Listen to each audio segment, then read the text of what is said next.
श्री कृष्ण ने व्यक्ति को जो बुद्धि प्राप्त होती है, ज्ञान प्राप्त होता है, उसका विषयों के प्रति जो लगाव रहित व्यवहार व्यक्ति में आता है और जो दान देने की भावना आती है और जीवन में जो व्यक्ति सत्य अहंकार रहित जीवन व्यतीत करता है, उन गुणों के बारे में उन्होंने कल के श्लोक में बताया।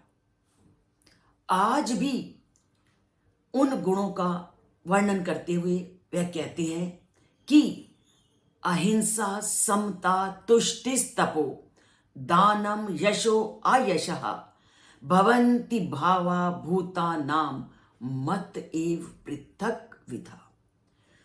वो कहता है कि व्यक्ति में बहुत सारे गुण होते हैं।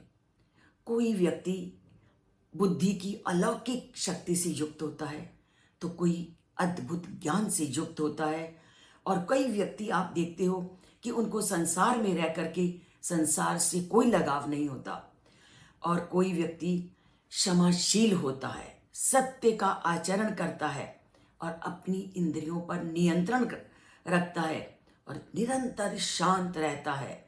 उसे सुख मिले या दुख मिले, वह हर परिस्थिति में एक जैसा रहता है। शरीर के साथ उसका संबंध होने पर भी शरीर से वह कोसों दूर होता है और मृत्यु का भी उसको कोई भय नहीं रहता।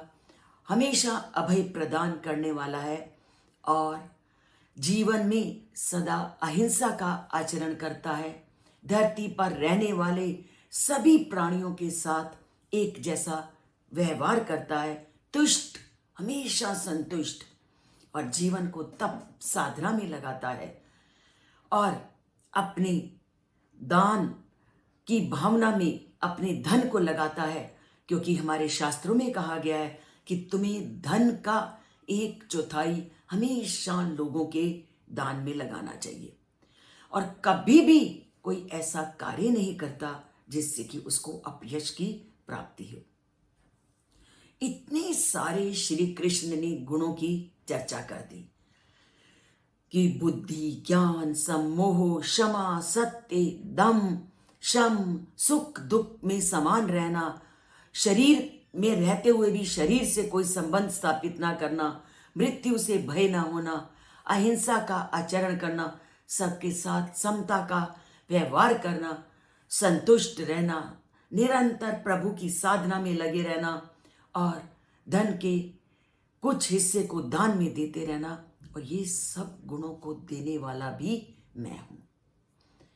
अब इन सब गुणों के बारे में हमने जाना और ये भी जान लिया कि इन सब गुणों को देने वाला वह परम पिता परमात्मा है। पर इन सतगुणों की प्राप्ति, इन अच्छे गुणों की प्राप्ति जीवन में हो कैसे? तो इसके लिए भी श्री कृष्ण कहते हैं इन गुणों की प्राप्ति का एकमात्र साधन केवल ईश्वर की भक्ति है और जीवन में सदाचरण है। परमपिता परमात्मा में श्रद्धा और विश्वास है। अगर परमपिता परमात्मा में श्रद्धा और विश्वास को धारण करते हो तो इन गुणों को ईश्वर अपने आप ही तुम्हें प्रदान करता है। तो पाना है अगर इन ईश्वरीय गुणों को, तो उस ईश्वरीय गुणों में अपनी आस्था, अपनी भक्ति, अपने भावों को समर्पित करना अनिवार्य है। और इसके लिए हमें गीता के श्लोकों का पठन, पाठन और श्रवण करना अनिवार्य है, और ये तभी है अगर हम श्लोकों को सुनेंगे, समझेंगे, जानेंगे, जीवन को धारण करेंगे, तभी हम उस परमपिता परमात्मा के इन गुणों को प्राप्त करने में सक्षम होंगे। तो दबाते हैं चैनल और परमात्मा के गुणों को प्राप्त करते हैं और वीडियो को लाइक करते हैं। जय श्री कृष्ण।